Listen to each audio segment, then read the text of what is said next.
This hearing is now in session and is being recorded. My name is Kelly Mines and I am the hearing officer. Today is June 26th and the time is 6:55 p.m. I did not receive any requests for accommodations to participate in this hearing by June 24th. The purpose of this hearing is to provide an opportunity for public comment on proposed rules in OAR Chapter 690, Division 512.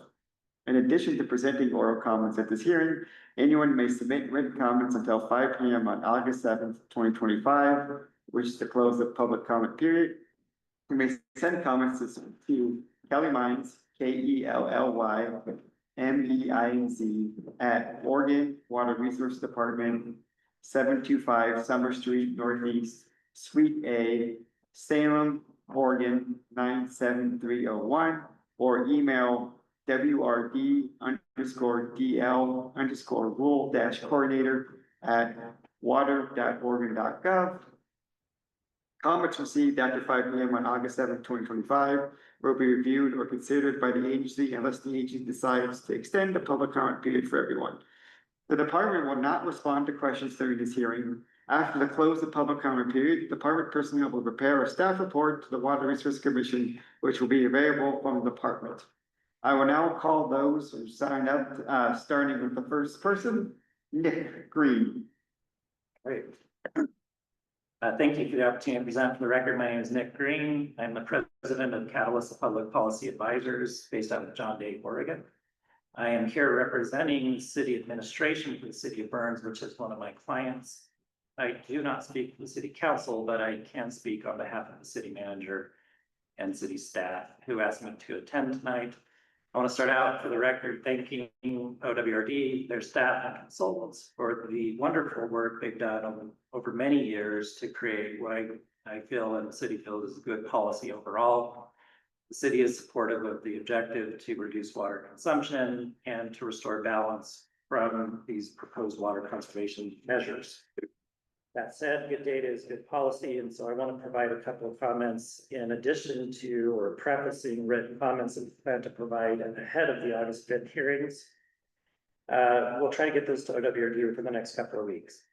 Our main concern for the city of Burns is with the section of the proposed rule 690-512-070, scheduling water use reductions to meet permissible total water withdrawal.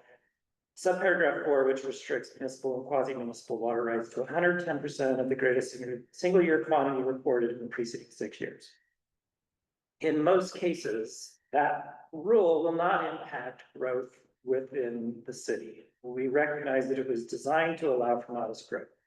Our concerns, and not in any priority order, the first one is the double whammy effect. So the city of Burns has been implementing water conservation measures voluntarily, independent of this rule. Next year, they're going into construction on a $2 million water rehabilitation effort to fix leaking pipes in a water distribution system. That was actually supposed to go into effect this year, but due to permitting with the State Historic Preservation Office, it was delayed. As written, this subparagraph 4 would create a rolling average that reduces in each subsequent year the total available water rights because the city is already voluntarily reducing. In other words, if the city reduces by 40%, then 110% is going to measure off of that reduction. We want to acknowledge that in most instances, that could be a good thing because it frees up additional water for agriculture. Our concern is that there's no flexibility in the rule to allow for unanticipated growth that would be beneficial for the city and for the county writ large. So one specific use case is data centers. Harney County along Highway 20 has the largest fiber optic pipe in the state. It has a significant amount of capacity. The state, through the state legislature and Business Oregon, have invested $8 million in new industrial and residential land in the city of Burns. The residential side, that's 160 dwelling units within phase 1 of Miller Springs that's currently in construction, as well as 30 acres of business park and 30 acres of industrial land that's owned by Harney County. That combined, that shovel-ready land combined with fiber optic access actually positions the city of Burns to be a primary target for data centers. As proposed in this rule, if this rule were in effect, a data center came to apply, even data centers that are water efficient would not be permittable because of that 110% cap. So what we would like to suggest is creating some flexibility within the rulemaking to accommodate growth within the municipality that other state agencies and the state legislature are intending to attract.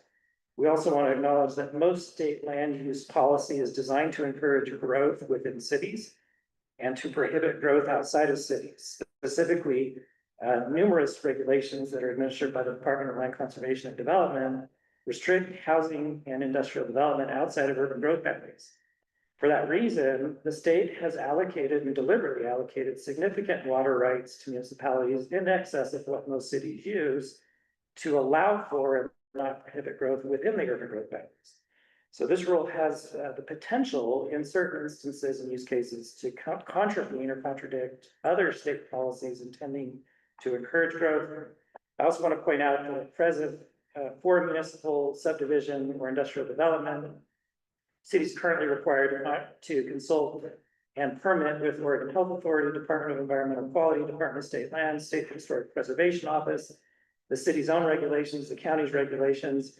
In the case of Harney County, the Burns Paiute Tribe, because it's historically tribal trust lands, Dogami, FEMA, Army Corps of Engineers, Department of Land Conservation and Development, and the Housing Accountability and Production Office, which was recently established.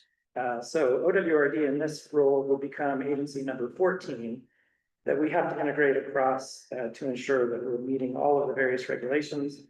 We're not against that. We just want to note for the record that there's a significant amount of policymaking that's already occurring. We want to work with OWRD to see if we can create some flexibility that still allows the city to contribute voluntarily to water conservation and do its part to restore the water budget. With that, I'll just say we're looking forward to submitting our written comments and to participating in the August 5th hearing. And thank you again for the excellent work that you've done. Hey, is there anyone else who wishes to make a public comment? I have called the names of everyone who was commenting early. Thank you for coming, providing us with your comments. The hearing is adjourned.